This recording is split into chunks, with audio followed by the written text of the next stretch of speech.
नमस्कार, आप देख रहे हैं सी न्यूज भारत में गौरी वर्मा। वक्त है न्यूज बुलेटिन का। बुलेटिन में बात होगी ग्वालियर की, जहां भाजपा विधायक और जनसेवक मोहन सिंह राठौर ने किया प्राथमिक स्वास्थ्य केंद्र का निरीक्षण। आगे चर्चा करेंगे पाकुड़ की, जहां 3 दिवसीय फुटबॉल प्रतियोगिता का डीएसपी और मुखिया ने केक मारकर किया उद्घाटन। और बात करेंगे उन्नाव की, जहां सांसद साक्षी महाराज का बड़ा बयान आया सामने। इन तमाम खबरों पर करेंगे विस्तार से चर्चा। महीने के चौथे शुक्रवार 23 फरवरी को आंतरी नगर की जनसुनवाई में जनता द्वारा प्राथमिक स्वास्थ्य केंद्र के बंद होने तथा डॉक्टरों द्वारा प्राइवेट प्रैक्टिस करते हुए अस्पताल को बंद रखने की शिकायतें जीबी भाजपा विधायक एवं जनसेवक मोहन सिंह राठौर को मिली। तथ्यों का सत्यापन करने के लिए प्राथमिक स्वास्थ्य केंद्र का निरीक्षण किया गया। मौके पर हॉस्पिटल में एक एएनएम उपस्थित मिली। 14 डॉक्टर और अन्य संबंधित स्टाफ गैर हाजिर मिला। अस्पताल की सारी सेवाएं बंद थी। कमरों में ताले लगे थे। कार्यालय बंद था। उपस्थिति रजिस्टर कार्यालय में बंद बताया गया। जनता की समस्याओं को सत्य पाते हुए सीएमएचओ से भाजपा विधायक एवं जनसेवक मोहन सिंह राठौर ने बताया कि सीएमएचओ द्वारा अनुपस्थित डॉक्टर के विरुद्ध कार्यवाही करने का आश्वासन दिया और शीघ्र ही अस्पताल की व्यवस्थाएं सुचारू रूप से चले, इसका आश्वासन भी दिया गया। ग्वालियर से सी न्यूज संवाददाता हिमांशु गुर्जर की रिपोर्ट। परभणी जिले के विभिन्न स्कूलों के 155 छात्रों की राष्ट्रीय छात्रवृत्ति NMMS पिछले 4 वर्षों से पेपरों में देरी के कारण अटकी हुई है और जैसे ही उस छात्र की डिग्री परीक्षा समाप्त हो रही है, कमजोर छात्रों और अभिभावक वर्ग इस प्रश्न का सामना कर रहे हैं कि आगे की शिक्षा के लिए क्या किया जाए। लेकिन छात्र छात्राएं छात्रवृत्ति परीक्षा में उत्तीर्ण होने के बावजूद भी उन्हें आज तक छात्रवृत्ति नहीं मिल पाई है। इसलिए उनका छात्रवृत्ति पर से विश्वास उठता जा रहा है और छात्रवृत्ति उन्हें कब मिलेगी, इसकी वे आस लगाए बैठे हैं। लेकिन उस छात्र के माता पिता, प्राचार्य, शिक्षा अधिकारी, कलेक्टर कार्यालय सहित कार्यालय में चक्कर लगा रहे हैं। उन्हें बताया जा रहा है कि माध्यमिक विभाग द्वारा ऑनलाइन सत्यापन शिक्षा अधिकारी द्वारा समय पर पूरा नहीं होने के कारण ये प्रक्रिया रुकी हुई है।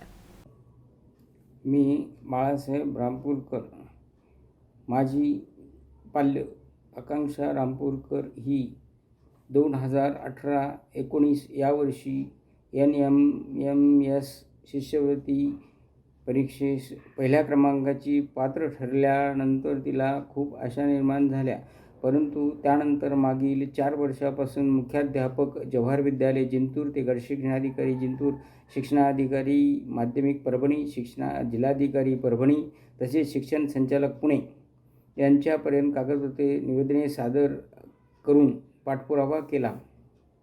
या शिष्यवृत्तीला पात्र झाल्यामुळे नंतर 10वीला 97% मार्क प्राप्त होऊन देखील पहिली शिष्यवृत्ती प्राप्त झाल्याने दुसऱ्या शिष्यवृत्तींचा लाभ देखील मिळाला नाही। त्यातच जिंतूर येथील जवाहर विद्यालयांचे 22 विद्यार्थी पात्र झाले होते। विद्यार्थ्यांना शिष्यवृत्ती परीक्षा उत्तीर्ण होऊन देखील त्यांच्या पदरी निराशाच का, असाही प्रश्न उपस्थित होतो व माझी परिस्थिती बेताची असल्यामुळे कुटुंबांचा उदरनिर्वाह भागवताना दमछाक होते। त्यातच मुलांच्या उच्च शिक्षणाचा खर्च झेपणे अवघड होत असून शिष्यवृत्तीची रक्कम मिळाल्यास थोडाफार हातभार लागेल व विद्यार्थ्यांना काही चांगलं केल्याची भावना निर्माण होईल। याबाबत वेळोवेळी शिक्षणाधिकारी माध्यमिक यांना जाऊन निवेदन देऊन भेटून चर्चा केली। त्यांनी सांगितलं त्यांचं म्हणणं आहे की मागच्या शिक्षणाधिकाऱ्यांनी चूक केली, त्यांनी वेळेत पाठवलं नाही प्रपोजल, म्हणून ही परिस्थिती आली आहे। याबाबत संबंधितावर कडक कारवाई करून दुर्बल घटकातील मुलांच्या विद्यार्थ्यांच्या शिष्यवृत्तींचा प्रश्न निकाली काढावा, हीच वरिष्ठ अधिकारी व शासनाकडून अपेक्षा। महाराष्ट्र से सी न्यूज संवाददाता रामकिशन ठोंबरे की रिपोर्ट। पाकुड़ शांति संघ क्लब दुर्गापुर द्वारा आयोजित 3 दिवसीय फुटबॉल प्रतियोगिता का आयोजन शनिवार को हुआ।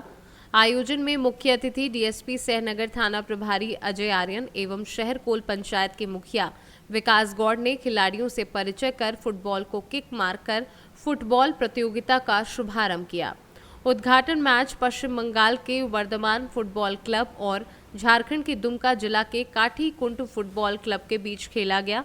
जिसमें काठी कुंड की टीम ने 1 गोल दिया, वहीं पश्चिम बंगाल के वर्धमान फुटबॉल क्लब 2 गोल दिया। वर्धमान फुटबॉल क्लब 1 गोल से विजयी हुई। प्रतियोगिता में कुल 16 टीमों ने भाग लिया। विनर टीम को 1.5 लाख रुपए से सम्मानित किया जाएगा और रनर टीम को 1,20,000 से सम्मानित किया जाएगा। सेमीफाइनल के विजेता को 35,000 से सम्मानित किया जाएगा। इस प्रतियोगिता में झारखंड, बंगाल कई जिलों के प्रतियोगियों ने हिस्सा लिया है। पहले जो ऑर्गेनाइजर्स है, जो कमेटी है, उनको बहुत बहुत धन्यवाद कि हमको यहाँ पे बुलाए और एक मौका दिया कि आप लोग से इंटरेक्ट हो सके। इस इंटरेक्शन में हम थोड़ा ये बताना चाहेंगे कि अब मेरा भी देखिएगा फिटनेस तो सही है, ठीक ठाक है, तो इसके सबसे बड़ा रीज़न है कि हम हमेशा इस स्पोर्ट से जुड़े हुए रहते हैं, बैडमिंटन से, क्रिकेट से। अगर क्रिकेट का मैच होता तो हम भी अभी पार्टिसिपेट करते हैं अपना टीम ला करके। फुटबॉल बहुत ज़्यादा नहीं खेलते हैं, लेकिन सबसे अच्छा चीज़ है कि आपका जो भी स्पोर्ट्स आप खेल रहे हैं, तो आपका जो सबसे बड़ा वेल्थ है आपका हेल्थ, वो हमेशा बना रहेगा। और जब हेल्थ रहेगा तो आपका दिमाग, आपका मतलब कि पैसा, अर्निंग, लाइवलीहुड सब कुछ चलता रहेगा। जब एक बहुत बड़े इकोनॉमिस्ट थे और बहुत बड़े यहाँ के इंडिया के बहुत बड़े इन्वेस्टर हैं, जो स्टॉक वगैरह जो होता है ना उसमें इन्वेस्ट करते थे, तो झुनझुनवाला नाम है उनका। जब उनका क्या है कि अरबों और करोड़ों का संपत्ति हो चुका था, जब वो मरने वाले थे तो उनसे पूछा गया कि आप ऐसा सबसे बड़ा ऐसा कौन सा चीज़ है जिसमें आप ऐसा इन्वेस्ट नहीं कर पाए। वो स्टॉक के सबसे बड़े इन्वेस्टर माने जाते हैं झुनझुनवाला जी।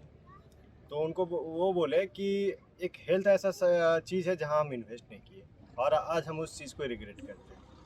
तो मतलब जो आप स्पोर्ट्स से जुड़े हुए हैं तो आपका जो हेल्थ बना हुआ रहेगा, आपका माइंड सही रहेगा और फिर समाज को आप ऐसा एक अच्छे जगह पे आप पहुंचा सकते।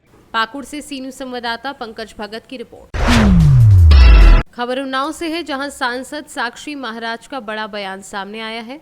बसपा सुप्रीमो मायावती को आयरन लेडी बताया है।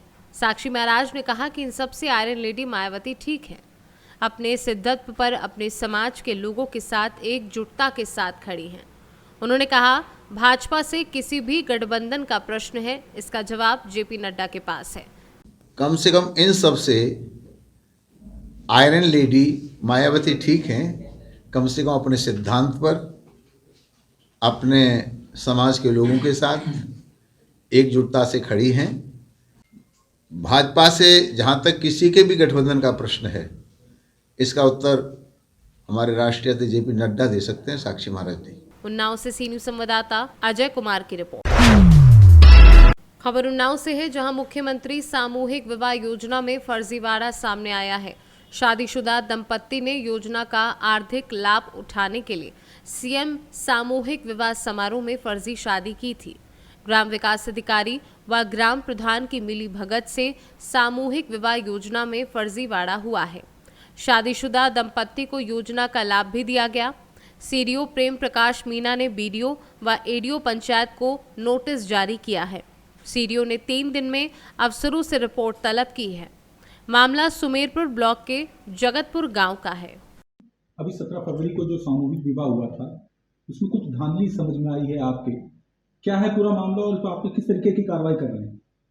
देखिए, एक प्रकरण संज्ञान में आया है और उस पर जो शिकायत प्राप्त हुई है, उसी क्रम में इसकी जांच के लिए ब्लॉक को निर्देशित कर दिया गया है। और अगर किसी तरह की किसी भी स्तर पर अनियमितता उसमें पाई जाती है तो उस पर जो भी नियमानुसार कार्रवाई बनती है, उस कार्रवाई को सुनिश्चित किया जाए। उन्नाव से सी न्यूज़ संवाददाता अजय कुमार की रिपोर्ट। बुलेटिन में बस इतना ही। देश और दुनिया की बड़ी खबरों के लिए आप देखते रहिए सी न्यूज़ भारत।